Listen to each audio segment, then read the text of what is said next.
af'al dalam perbuatan, wal aqwal ucapan, wal iradati wan niyat, dan juga syirik di dalam niatan. Pertemuan sebelumnya kita telah membicarakan syirik dalam perbuatan. Kita akan lanjutkan. Qala al-muallif rahimahullahu ta'ala, berkata al-imam al-allamah Ibnu al-Qayyim rahimahullahu ta'ala, wa minasyirki bihi subhanahu, dan di antara bentuk kesyirikan kepada Allah subhanahu wa ta'ala, asyirku bihi fil lafzi, adalah berbuat syirik kepada Allah fil lafzi, dalam ucapan. Ya, berbuat syirik kepada Allah dalam ucapan. Pembahasan kita kemarin syirik kepada Allah dalam perbuatan, seperti sujud kepada selain Allah, ya. Kemudian juga seperti tawaf di kuburan dan semisalnya. Adapun yang sekarang ini kesyirikan kepada Allah yang berbentuk ucapan. Contohnya kal halifi bi ghairihi, seperti bersumpah dengan selain Allah. Dan ini satu hal yang ma'ruf di kalangan kita. Bersumpah itu wajib dengan nama Allah subhanahu wa ta'ala, atau dengan menggunakan sifat-sifat Allah subhanahu wa ta'ala, ya. Bersumpah dengan nama Allah atau dengan sifat Allah, maka itu yang diperbolehkan. Adapun bersumpah dengan selain itu, maka itu dilarang. Dan ini dia pendapat yang benar dalam masalah ini. Ya, ada sebagian ulama yang membolehkan bersumpah dengan selain nama Allah, tetapi tentunya pendapat sebagian mereka tersebut sangatlah lemah. Mereka mengatakan di antara dalil bolehnya bersumpah dengan selain nama Allah adalah Allah subhanahu wa ta'ala bersumpah dengan makhluknya. Itu kata mereka. Di dalam banyak ayat Al-Quran Allah bersumpah dengan makhluknya. Contohnya misalkan Allah bersumpah wasyamsi wa duhaha, demi matahari dan demi cahayanya di waktu pagi. Wal qamari idza talaha, demi rembulan apabila datang setelah matahari. Kemudian wal laili, demi malam. Wan nahari, demi siang. Was samai, demi langit. Wal ardi, demi bumi. Kata mereka, lihat Allah saja bersumpah dengan makhluknya. Maka kita katakan laisa kamitslihi syai', tidak ada yang serupa dengan Allah, termasuk dalam perbuatan Allah subhanahu wa ta'ala. Allah subhanahu wa ta'ala fa'alun lima yurid. Allah itu bisa berbuat apapun yang Allah inginkan. Allah bisa berbuat apapun yang Allah inginkan, ya. Termasuk kata para ulama, tidak benar ketika kita mengatakan mustahil bagi Allah untuk berbuat zalim, ya. Perbuatan zalim itu tidak mustahil bagi Allah. Allah mampu berbuat zalim, tetapi Allah tidak mau melakukan. Dan ini yang hebat kata para ulama. Ini yang hebat. Yang namanya mustahil itu artinya tidak mampu, ya. Itu yang namanya mustahil, ya. Contohnya misalkan ketika seseorang itu mohon maaf, ya, setiap hari itu kadang makannya satu kali, kadang tidak.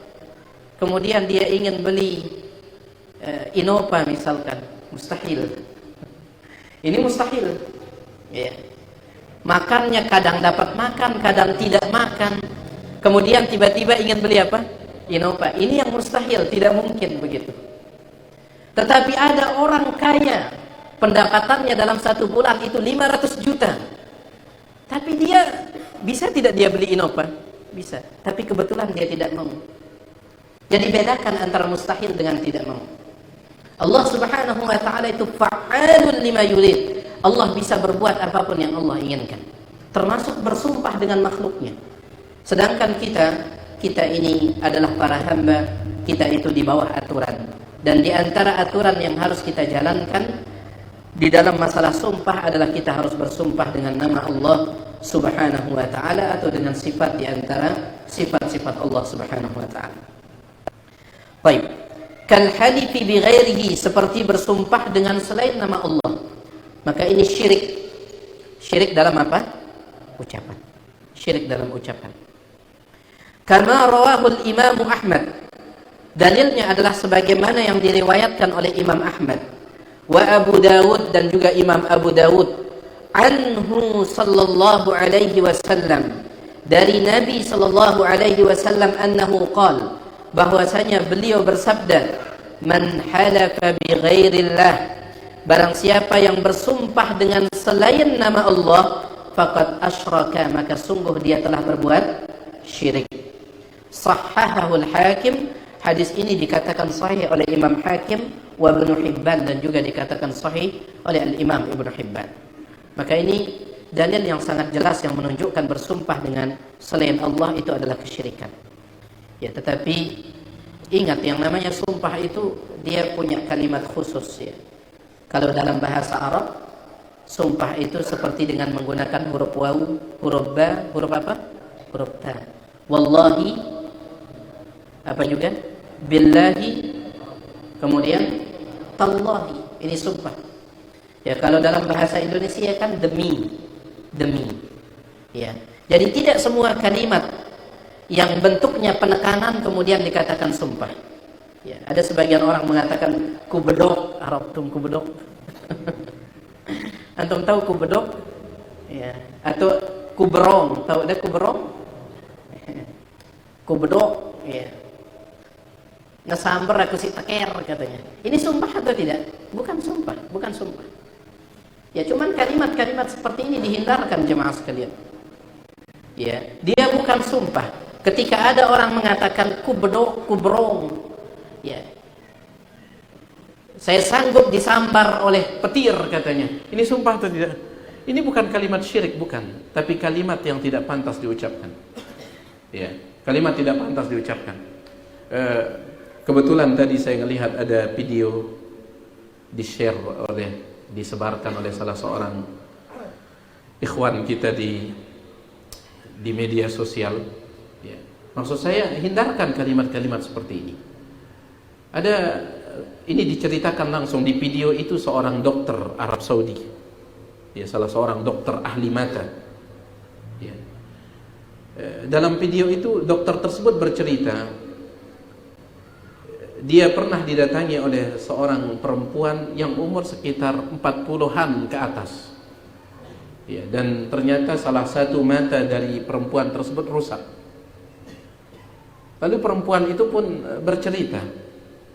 Dia mengatakan kepada dokter itu bahwa dia diberikan oleh Allah itu anak perempuan.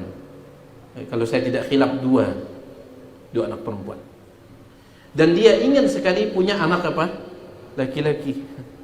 Sampai dia pada suatu selesai sholat asar di hari Jumat itu, ya, dia pun berdoa.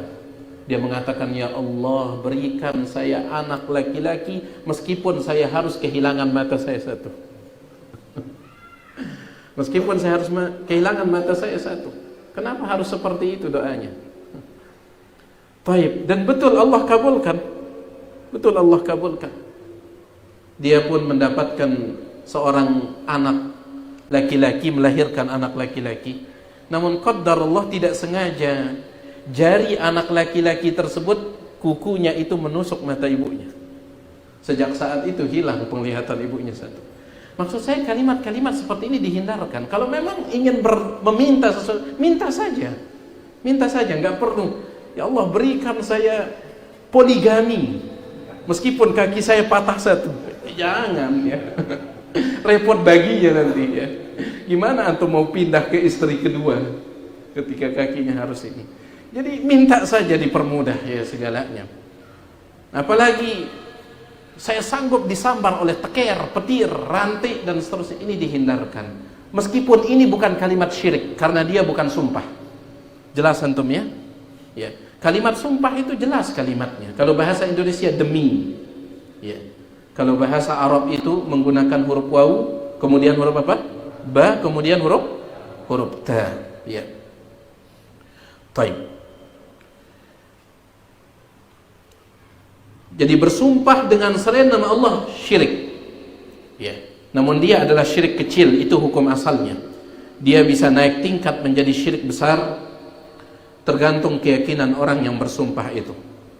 Namun kalau sebatas dia bersumpah saja, ya, sebatas dia bersumpah dengan nama wali fulan, atau dia bersumpah dengan nama wali allan, sebatas dia bersumpah ucapan saja, maka ini syirik kecil. Tapi kalau disertai dengan keyakinan, kenapa dia bersumpah dengan wali fulan, wali allan? Karena dia meyakini wali fulan, wali allan bisa memberikan manfaat dan mudarat, makanya dia gunakan namanya untuk bersumpah, maka ini syirik besar. Ini syirik besar. Ya.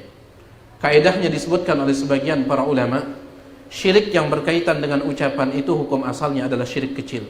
Tapi kalau dia sudah masuk ke dalam keyakinan, dia bisa naik tingkat menjadi syirik apa? Besar.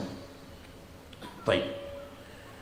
Tapi sebagaimana yang pernah kita sampaikan, dan ini sering tiang ingatkan untuk diri tiang pribadi serta antum sekalian, sama seperti ketika kita berbicara tentang dosa besar, dosa kecil, begitu pula dengan syirik besar, syirik kecil.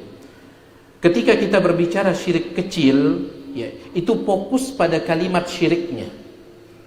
Jangan antum fokus pada kalimat apanya? Kecilnya. Ya.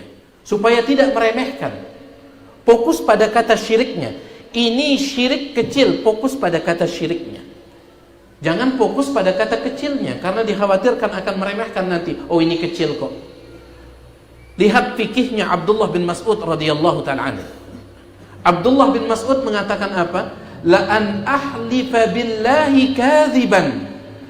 Saya bersumpah dengan nama Allah padahal bohong. Saya bersumpah dengan nama Allah, demi Allah padahal saya bohong. Ahabbu ilayya, itu lebih saya sukai, lebih saya pilih, min an ahlifa bi ghairihi sadiqan, daripada bersumpah dengan selain nama Allah meskipun saya jujur. Ya. Bersumpah dengan nama Allah padahal saya bohong, itu lebih saya pilih daripada bersumpah dengan selain nama Allah meskipun apa? Jujur. Kenapa? Karena bersumpah dengan selain nama Allah meskipun jujur itu syirik apa? Syirik kecil. Syirik kecil. Sedangkan bersumpah dengan nama Allah padahal bohong itu bukan syirik, meskipun dia dosa besar. Tapi dia bukan syirik. Ini fikihnya Abdullah bin Mas'ud. Ya. Fikihnya Abdullah bin Mas'ud. Bagaimana dia menghindari yang namanya kesyirikan itu meskipun ada kata kecil di belakang. Ya, makanya fokus pada kata syiriknya.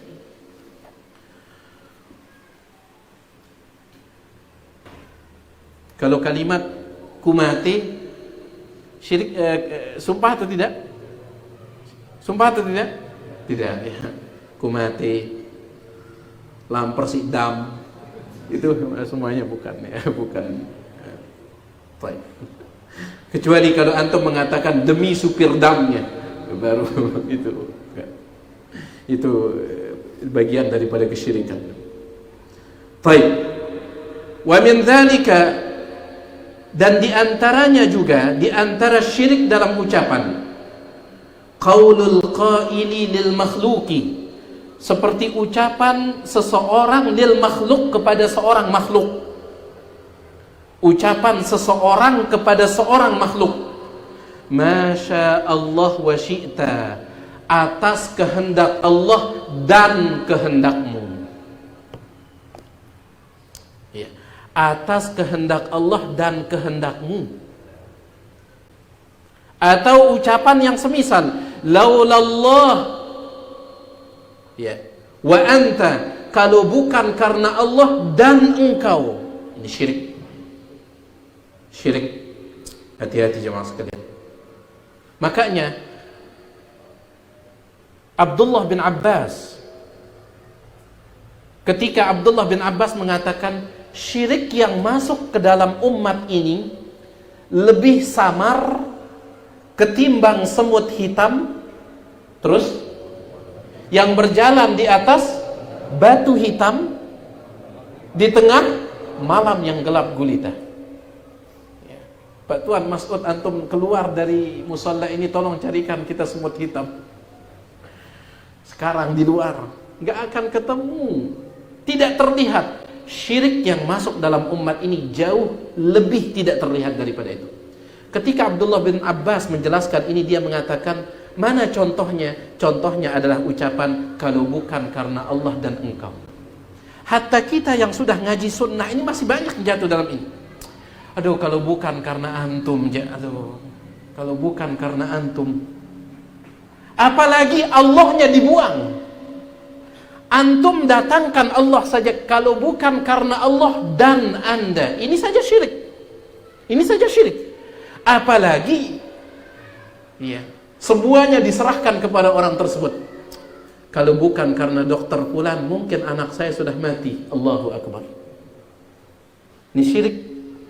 Hatta kita yang sudah ngaji sunnah pun kadang jatuh.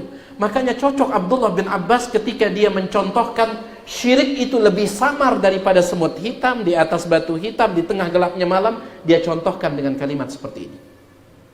Ya, dia contohkan dengan kalimat seperti ini. Ya. Jadi banyak kita yang kadang jatuh dalam hal yang seperti ini. Makanya ini menunjukkan kepada kita bahayanya lisan, ayyuhal ikhwah. Ya, kadang kita tidak sadar ya. Makanya Ustadzuna Al-Fadil Ustadz Dr. Firanda, ya begitu pula Ustadzuna rahimahullah Ustadz Yazid sering mengingatkan ya. Mungkin tidak berlebihan kalau kita mengatakan membaca doa yang diajarkan oleh Nabi SAW, perlindungan dari syirik itu hukumnya wajib. Ya. Kita berlindung kepada Allah min an usyrika bika wa ana a'lam. Ya Allah, aku berlindung kepadamu dari menyekutukanmu sedangkan aku sudah tahu. Kita sudah tahu syirik itu haram, tapi terkadang kita jatuh. Ini yang kita butuh berlindung padanya. Kita butuh berlindung. Karena kadang kita sudah tahu hukum syirik itu haram namun tidak sadar mengucapkannya. Ya. Nah, ini bagian daripada syirik dalam ucapan ketika mengatakan kalau atas kehendakmu dan atas kehendak Allah dan kehendakmu. Kalau bukan karena Allah dan engkau dan laulal bittu la atana al-lusus atau laulal battu la atana al-lusus. Kalau bukan karena bebek, maling akan datang. Ya, tapi bebek wek akhirnya bangun. Baik. Laulal kalbu akramakumullah. Kalau bukan karena anjing, maka la'atana lusus, pencuri akan datang. Laulal harisu la'atana lusus. Kalau bukan karena satpam, malingnya akan datang.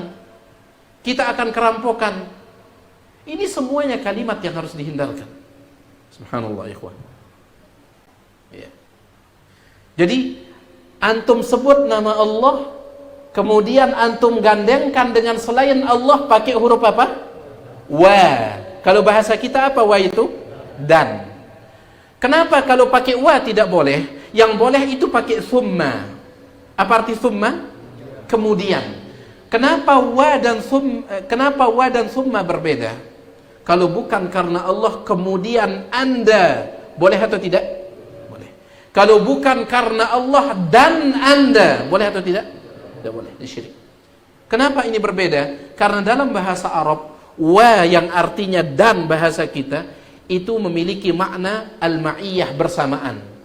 Antum seolah-olah mengangkat selain Allah ini sama dengan Allah Subhanahu wa taala. Ya. Contoh saya mengatakan dakhala Muhammadun wa Aliyun al-masjidah. Pelunggu perhatikan, dakhala masuk. Dakhala Muhammadun, Muhammad masuk, wa Aliyun dan Ali al-masjidah. Mereka masuk bersamaan, tidak ada yang lebih dulu. Berbarengan mereka masuknya. Baik.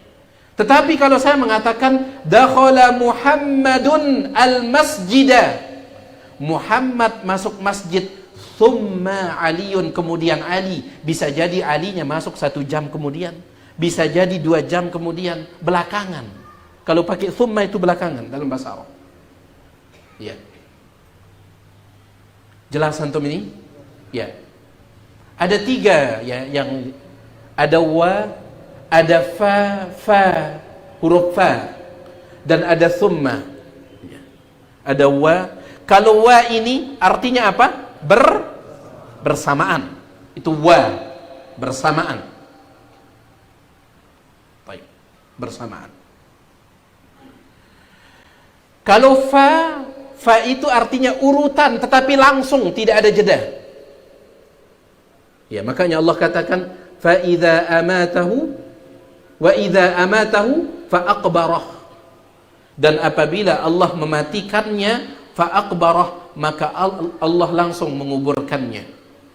Ya, maksudnya langsung dikuburkan. Maka dari sini, ini salah satu ayat yang dijadikan dalil oleh para ulama untuk menyegerakan penguburan jenazah.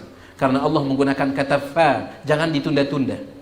Kalau sudah meninggal dunia, fa aqbarah, fa aqbarah. Ya.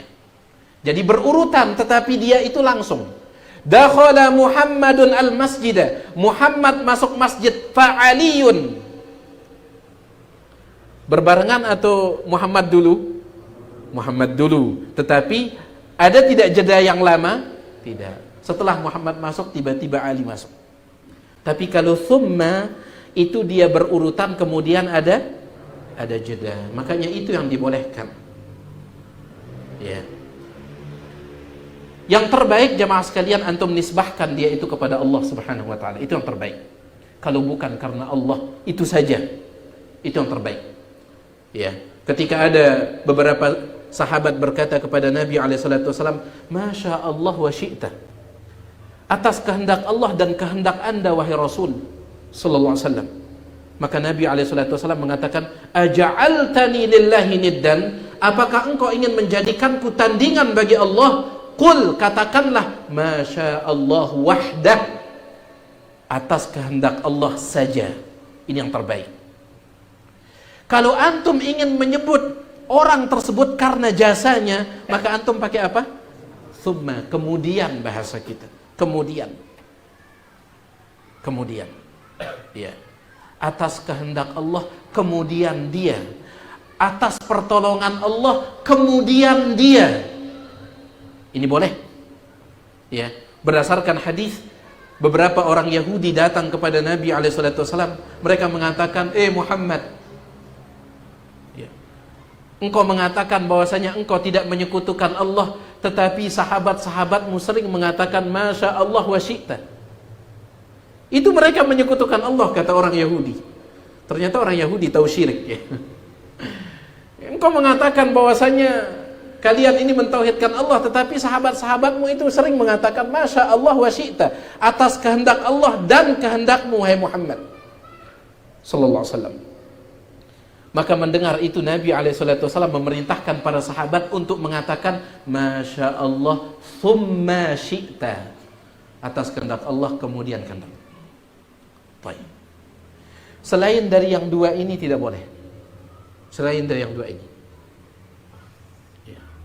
Contoh misalkan menggunakan wa, hatta menggunakan fa pun dihindarkan, meskipun dia urutan, tapi dia langsung. Ya. Apalagi semata-mata dinisbahkan kepada siapa? Makhluk. Dinisbahkan kepada makhluk. Ya. Ini berkaitan dengan masalah yang berkaitan dengan masalah takdir jemaah sekalian, ya. Yang berkaitan dengan masalah takdir. Ya. Itu yang tidak boleh kita menggunakan huruf waw, menggandengkan Allah dengan selain Allah pakai huruf apa? Waw, yang berkaitan dengan masalah takdir, yang berkaitan dengan masalah kejadian. Ya. Adapun berkaitan dengan masalah syariat boleh pakai waw. Makanya dalam Al-Quran itu banyak dalam Al-Quran. Innallaha wa malaikatahu, sesungguhnya Allah dan para malaikatnya, pakai wa. Kenapa? Karena ini bukan masalah kejadian, bukan masalah takdir, ini berkaitan dengan syariat. Innallaha wa malaikatahu yusalluna 'alan nabi, bersolawat kepada nabi. Solawat itu kejadian atau syariat? Syariat. Kalau dalam masalah syariat boleh. Boleh bagi antum mengatakan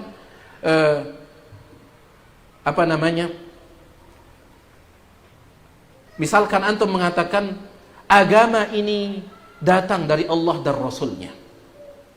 Ya.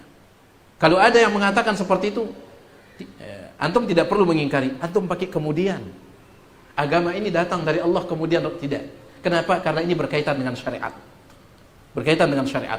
Adapun kalau bukan karena Allah dan dia, saya akan mati. Masalah mati itu syariat atau takdir? Takdir. Takdir. Ya. Jelas antum ini? Kalau bukan karena Allah dan satpam, maka pencuri akan masuk ke dalam rumah. Masuknya pencuri itu syariat atau takdir? Takdir. Ya, jadi penggunaan kata wa itu antara Allah dan selain Allah itu tidak boleh dalam urusan takdir. Adapun dalam urusan syariat boleh. Ya, makanya para sahabat mengatakan Allahu wa rasuluhu a'lam. Ya, ini berkaitan dengan syariat. Ya, berkaitan dengan syariat. Tapi kalau berkaitan dengan masalah takdir tidak boleh juga Allahu wa rasuluhu a'lam. Berkaitan dengan masalah takdir. Contoh misalkan apakah hari ini akan hujan? Boleh antum mengatakan Allahu wa rasuluhu a'lam? Boleh. Turunnya hujan ini masalah takdir. Ya. Masalah kauniyah. Baik. Ini dia para jemaah sekalian, masya Allah wa syi'ta. Termasuk ucapan syirik. Kama thabata 'anil Nabi sallallahu alaihi wasallam. Sebagaimana yang telah sahih dari Nabi sallallahu alaihi wasallam, annahu qala lahu rajulun, bahwasanya ada seorang rajul, seorang laki-laki berkata kepada beliau, masya Allah wa syi'ta, atas kehendak Allah dan kehendak anda. Faqala, maka Nabi sallallahu alaihi wasallam berkata, aja'altani lillahi niddan, apakah engkau ingin menjadikanku lillah, untuk Allah, niddan, sebagai tandingan? Qul, katakanlah, masya Allah wahdah, atas kehendak Allah semata, ini yang terbaik. Ini yang terbaik. Baik. Ini dia di antara contoh syirik dalam ucapan. Sekarang kita masuk bagian syirik yang terakhir, adalah syirik dalam masalah niat. Perhatikan ucapan Ibnul Qayyim rahimahullah. Nas'alullah as-salamata wal afiyah. Kata Imam Ibnul Qayyim, wa amma syirku fil iradati wan niyat. Adapun syirik fil iradat, di dalam keinginan, wan niyat, dan juga dalam niatan, fadzalikal bahru, maka itu adalah seperti lautan, alladzi la sahila lahu, yang tidak ada tepinya. Syirik terkait dengan niat ini bagaikan samudra yang tidak bertepi. Wa qalla, sedikit, man yanju, orang yang selamat minhu, darinya. Syirik dalam masalah niat ini. Jemaah sekalian, insya Allah kalau syirik berdoa kepada orang mati, berdoa kepada pohon kayu, berdoa kepada keris dan yang lainnya, insya Allah kita sudah tahu dan kita menghindarkan diri darinya. Ya, tapi masalah niat ini, subhanallah, ya, salah niat ini yang berat. Ya, hampir segala. Dan yang membuat syirik dalam masalah niat ini berbahaya, seperti riya misalkan, ya, atau meniatkan selain Allah Subhanahu wa taala. Yang membuatnya berbahaya adalah ini hanya menyerang orang-orang yang berbuat baik. Ya.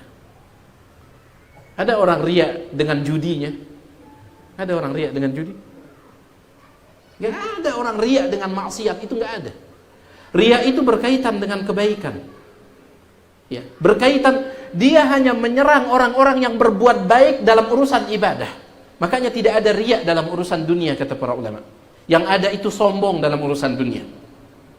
Boleh bagi antum untuk, misalkan antum pegawai di sebuah kantor, boleh antum pamerkan hasil kerja antum kepada bos antum supaya naik jabatan.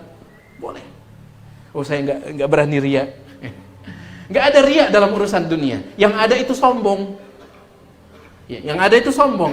Ini bahayanya. Ya. Tetapi riya dalam urusan dunia itu tidak ada. Riya itu rata-rata para ulama ketika menjelaskan makna riya adalah menampakkan ibadah. Rata-rata mereka menyebut kata ibadah. Dan ini bahayanya riya tersebut. Yang diserang adalah orang-orang yang melakukan kebaikan, yang melakukan ibadah. Nas'alullah salamata wal afiyah. Maka perlu kita lihat jemaah sekalian, setiap yang kita lakukan ini, apakah sudah lillah ataukah masih ada kepentingan-kepentingan yang lain. Dahulu para ulama itu luar biasa mereka mengecek hati mereka, luar biasa. Ya. Bahkan ketika, ini sering saya sampaikan, bahkan ketika mereka membantah pun mereka mengecek hati mereka. Karena bisa jadi jamaah sekalian, kita itu membantah untuk kepentingan diri kita, bisa jadi. Ya. Tetapi ditampakkan seolah-olah membela apa? Agama Allah Subhanahu wa taala, padahal kepentingan pribadi yang sedang dibela. Kepentingan pribadi. Pernah sering saya sampaikan kepada antum kisahnya Syekh bin Baz itu. Syekh bin Baz rahimahullahu taala selesai pengajian, diceritakan oleh salah seorang murid beliau. Selesai pengajian, Syekh bin Baz diberitahukan oleh murid-murid beliau, "Syekh, ada seorang dai. Dai tersebut dia memiliki penyimpangan begini. Maka Syekh bin Baz ingin menegakkan amar ma'ruf nahi mungkar. Maka beliau mengatakan, kalau begitu kita tulis bantahan kepada orang itu, supaya orang tahu tentang hakikatnya. Syekh bin Baz rahimahullah, beliau buta, beliau tidak bisa nulis, beliau buta. Maka beliau ada juru tulisnya, tetapi beliau yang mendiktekan bantahan itu, ditulis. Ketika sudah selesai atau hampir selesai bantahan itu ditulis, tiba-tiba salah seorang murid beliau mengatakan, "Syekh, sesungguhnya dai fulan yang sedang antum bantah ini dia pernah menggibah Anda." Maka Syekh bin Baz mengatakan, "Mana kertas itu?" Lalu beliau pun merobek-robek kertas bantahan itu. Beliau mengatakan, "Kenapa dirobek wahai Syekh?" Beliau mengatakan, "Saya khawatir setelah saya mengetahui dia pernah menggibah saya khawatir saya membantahnya untuk membela pribadi saya." Allahu Akbar. Lihat mereka para ulama. Ya. Lihat mereka para ulama. Luar biasa mereka menjaga masalah niat itu. Bahkan dalam membantah pun mereka lihat ikhlas atau tidak ini. Ya. Baik. Jadi nas'alullah as-salamata wal afiyah. Dan ingat jamaah sekalian, ikhlas ini mempersatukan. Ya. Sebagai peringatan untuk diri tiang pribadi serta kita semua. Al-Imam Ibnul Jauzi, saya ingin bacakan ucapannya Imam Ibnul Jauzi dalam kitab beliau Saidul Khatir. Al-Imam Ibnul Jauzi mengatakan, "Ta'ammaltu at-tahasuda bainal ulama." Aku memperhatikan hasad yang terjadi di kalangan orang-orang yang berilmu. Hasad yang terjadi di kalangan orang yang berilmu, aku perhatikan, kata Imam Ibnul Jauzi. Fara'aitu man sya'ahu min hubbid dunya. Ternyata sebabnya itu karena ada yang mencintai dunia. Kalau ikhlas, rata-rata ikhlas insyaallah tidak akan muncul hasad ini, karena Nabi yang mengatakan seperti itu. Di antara obat hasad adalah ikhlas. Kata Nabi SAW, "Thalathun la yagillu bihinna qalbu muslim." Ada 3 perkara yang tidak akan memunculkan hasad di dalam hati seorang muslim. Yang pertama kali disebutkan oleh Nabi SAW, ikhlasul amali lillah, ikhlas karena Allah. Karena rata-rata gesekan itu karena perkara apa? Dunia, ada kepentingan.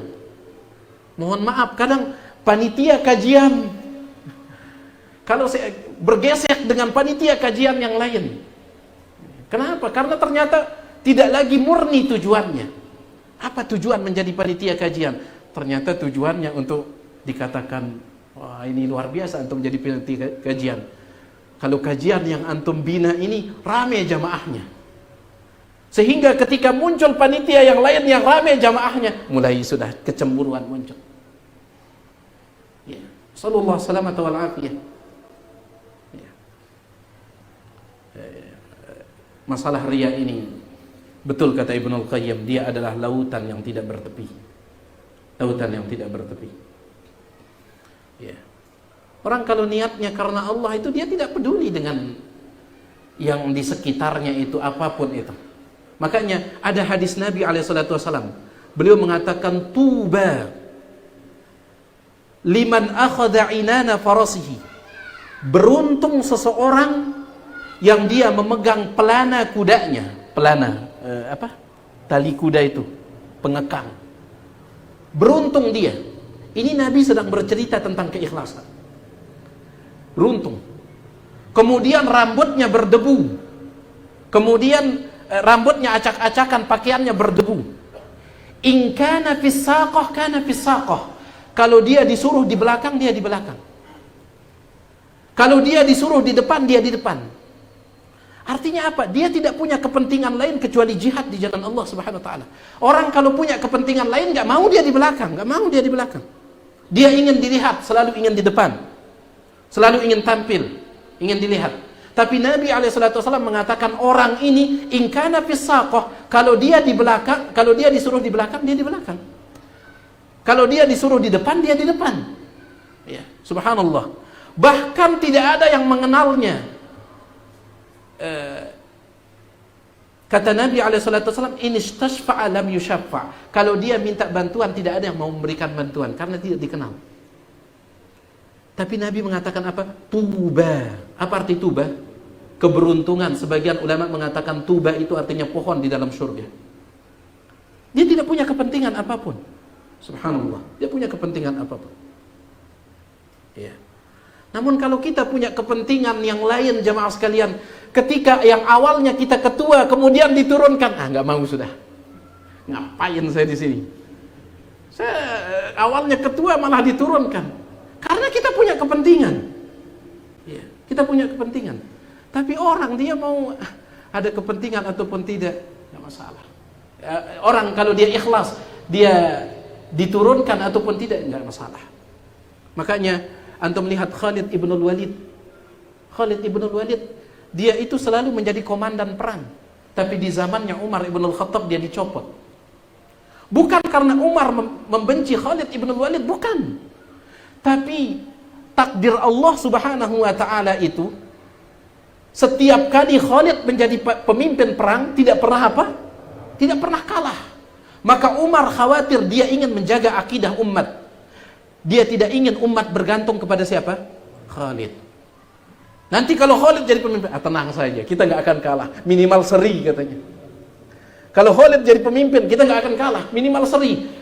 Umar ingin menjaga akidah umat, maka dicopotlah Khalid. Apakah Khalid ngambek? Tidak. Karena dia tidak punya kepentingan. Dia punya kepentingan. Yang dia cari adalah mati syahid di jalan Allah, hanya itu. Bahkan antum lihat dalam hadis Bukhari Muslim tentang perang Khaybar. Perang Khaybar. Ketika Nabi SAW mengatakan apa? Sudah 1 bulan benteng Yahudi di Khaybar itu dikepung, tidak runtuh-runtuh. Akhirnya Nabi SAW mengatakan pada suatu hari atau pada suatu malam, la u'tiyanna rayata ghadan, besok bendera perang ini saya akan berikan kepada seorang laki-laki yang dia mencintai Allah dan Rasulnya. Ini wajar, mencintai Allah dan Rasulnya. Tapi yang hebat adalah Allah dan Rasulnya mencintai dia, dan Allah akan memberikan kemenangan ya, melalui perantara dia. Apa kata Umar ibn Khattab? Saya tidak pernah berambisi menjadi komandan perang kecuali pada saat itu. Kenapa? Karena mengejar sifat dia dicintai oleh Allah dan Rasulnya. Kalau mereka punya kepentingan, kepentingannya syar'i, bukan kepentingan duniawi. Demi Allah, kata Umar, saya tidak pernah berambisi menjadi komandan perang kecuali pada perang Khaybar. Kenapa? Saya ingin mengejar sifat dicintai oleh Allah dan Rasulnya. Ini kepentingan yang baik atau tidak? Yang baik, yang harus kita kejar kepentingan ini. Tapi kalau kepentingan duniawi, nggak pernah Umar bin Khattab radhiyallahu taala, nggak pernah. Siapa yang tidak kenal Umar? Syaitan saja takut, tapi dia tidak pernah punya kepentingan duniawi seperti itu. Ketika dia punya kepentingan syar'i. Nah, ini yang jamaah sekalian yang perlu kita ya artinya koreksi diri kita ya. Karena masalah niat ini subhanallah. Syirik dalam masalah niat ini, fadzalikal bahrul ladzi la sahila lahu. Terlalu banyak teori tentang masalah ikhlas. Terlalu banyak teori tentang masalah ikhlas. Satu-satunya sekarang jamaah sekalian adalah minta pertolongan Allah untuk membantu kita ikhlas. Terlalu banyak teori, antum begini. Ya, ini masalah bantuan dari Allah Subhanahu wa taala. Ya, tidak ada yang selamat dari syirik niat ini illa man rahimah rabbuh, kecuali yang dirahmati oleh Tuhannya, Allah tabaraka wa taala. Ini dia apa yang bisa yang sampaikan, yang dia maaf atas segala kurangan. Mudah-mudahan yang sedikit ini bermanfaat. Kalau ada yang ingin ditanyakan, yang persilahkan selesai azan.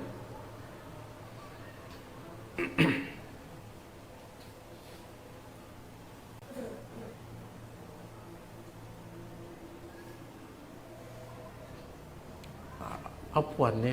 Belum azan ini, Ustaz. Hah? Sebentar. Udah? Oh, jam saya sebentar lagi waktu Isya itu. Sudah, fadhal Ustaz. Allahu Akbar, Allahu Akbar. Allahu Akbar, Allahu Akbar. Allahu Akbar,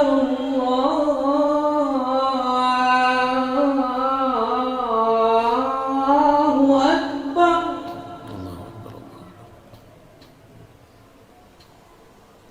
Asyhadu an la ilaha illallah.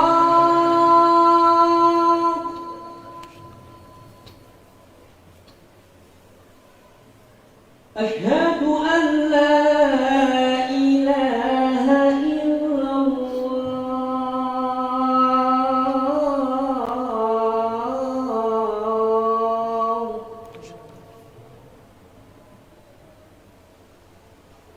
Asyhadu anna Muhammadar Rasulullah.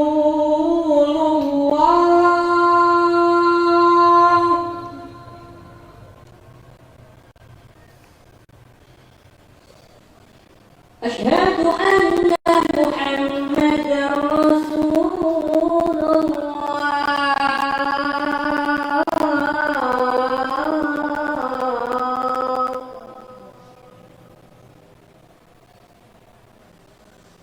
Hayya 'alas salat.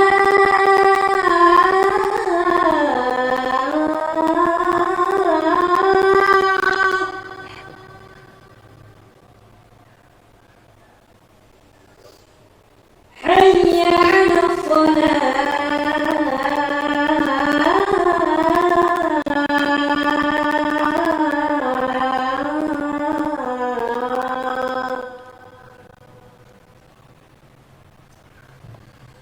Hayya 'alal falah.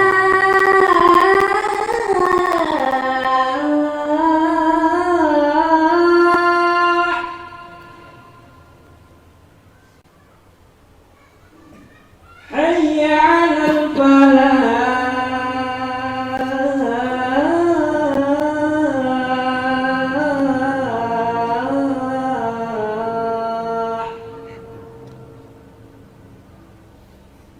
Allahu Akbar,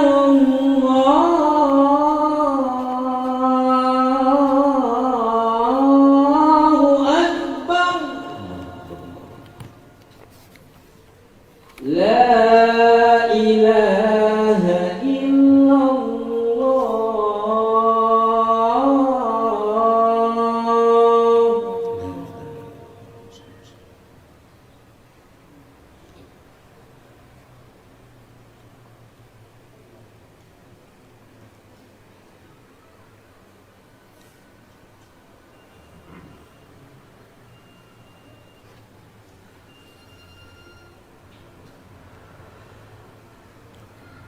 Para jemaah sekalian, kalau begitu saya izin menyelesaikan tinggal sedikit saja ya tentang masalah syirik niat ini supaya besok kita masuk pembahasan yang lain.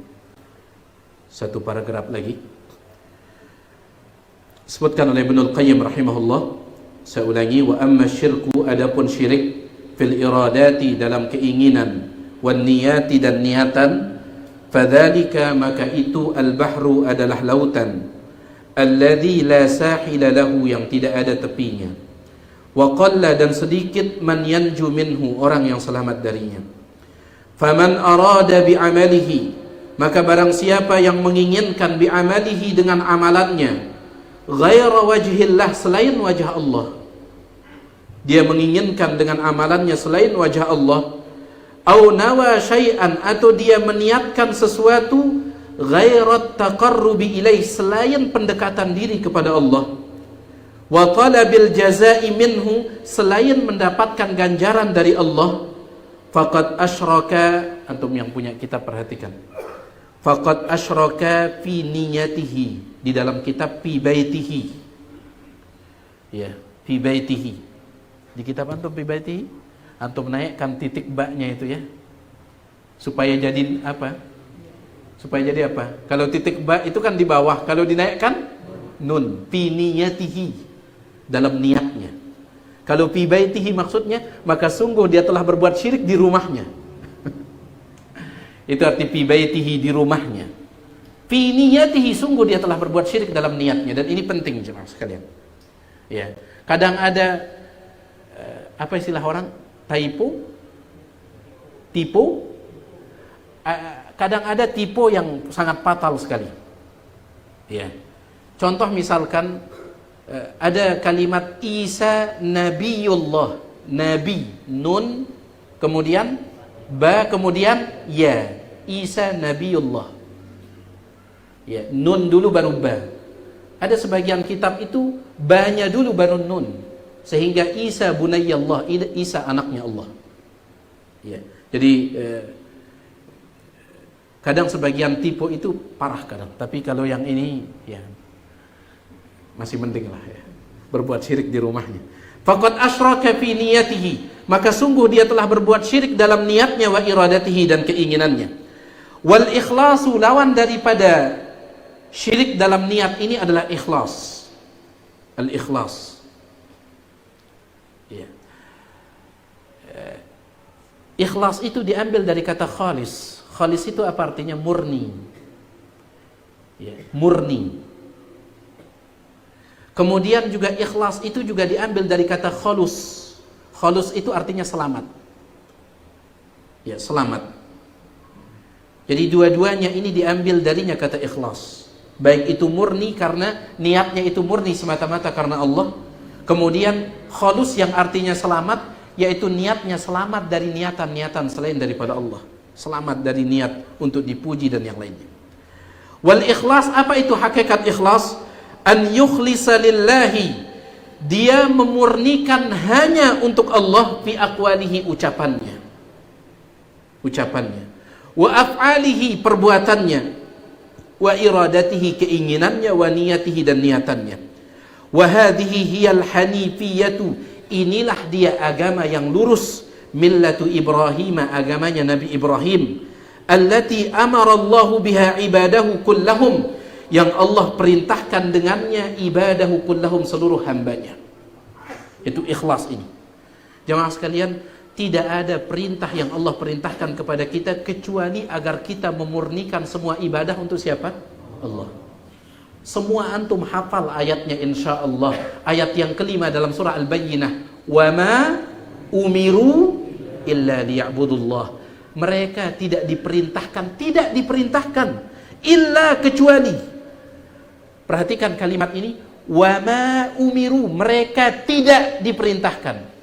Dalam bahasa Indonesia ini disebut kalimat negatif, ada kata tidak. Dalam bahasa Arab jemaah sekalian, kalau ada kalimat negatif kemudian ada kata illa, kecuali, maka itu memberikan makna hanya. Wa ma umiru, mereka tidak diperintahkan illa, kecuali, hanya. Ya, illa liya'budullah, kecuali hanya beribadah kepada Allah. Sampai di sana tidak ayatnya? Tidak. Mukhlishina lahuddin, dengan mengikhlaskan bagi Allah agama tersebut, ibadah tersebut. Hanya itu sebenarnya perintah kita. Memurnikannya hanya untuk Allah tabaraka wa ta'ala. Ya. Baik. Wala yuqbalu min ahadin ghairuha, dan tidak akan diterima dari siapapun ghairuha, selain daripada agama yang ikhlas ini. Wahia hakikatul Islam, dan inilah dia hakikat dari Islam. Hakikat dari Islam adalah tauhid, dan di antara bentuk tauhid adalah mengikhlaskan seluruh ibadah hanya untuk Allah, memurnikan seluruh ibadah hanya untuk Allah. Ini hakikat Islam. Allah Subhanahu wa taala berfirman, "Wa man yabtaghi ghairal Islam", barang siapa yang mencari selain Islam dinan, sebagai agama, falay yuqbala min, maka tidak akan diterima darinya, wa huwa fil akhirati minal khasirin, dan dia di akhirat termasuk orang yang merugi. Mencari selain Islam sebagai agama tidak diterima. Ibadah yang tidak ikhlas diterima atau tidak? Tidak. Makanya ikhlas itu hakikat Islam. Ya. Ikhlas itu hakikat daripada Islam. Al-Imam Ibnu Katsir ketika menafsirkan ayat ini, sangat indah sekali tafsiran beliau. Beliau menafsirkannya dengan ikhlas dan mutaba'ah. Karena tanpa ikhlas dan mutaba'ah maka tidak diterima. Sebagaimana seseorang mencari agama selain daripada Islam, tidak diterima. Ya. Wahia millatu Ibrahim, dan inilah agama Nabi Ibrahim, allati man ragiba anha, yang siapa saja membencinya, fahuwa min asfahi sufaha, maka dia adalah orang bodoh yang paling bodoh. Dengan demikian para jemaah sekalian, selesailah kita dari pembahasan tentang jenis-jenis kesyirikan yang berkaitan dengan masalah perbuatan, ucapan, dan juga niatan. Tetapi tentunya pembahasan tentang syirik belum beliau selesaikan. Masih ada satu pembahasan tentang hakikatus syirki, yaitu hakikat syirik. Yang kita selesai adalah jenis-jenis dari kesyirikan. Wallahu ta'ala a'la wa alam. Ini dulu apa yang bisa kita sampaikan. Mudah-mudahan yang sedikit ini ada manfaatnya. Saya cukupkan sampai di sini. Subhanakallahumma wa bihamdik, asyhadu an la ilaha illa anta, astaghfiruka wa atubu ilaik. Assalamualaikum warahmatullahi wabarakatuh.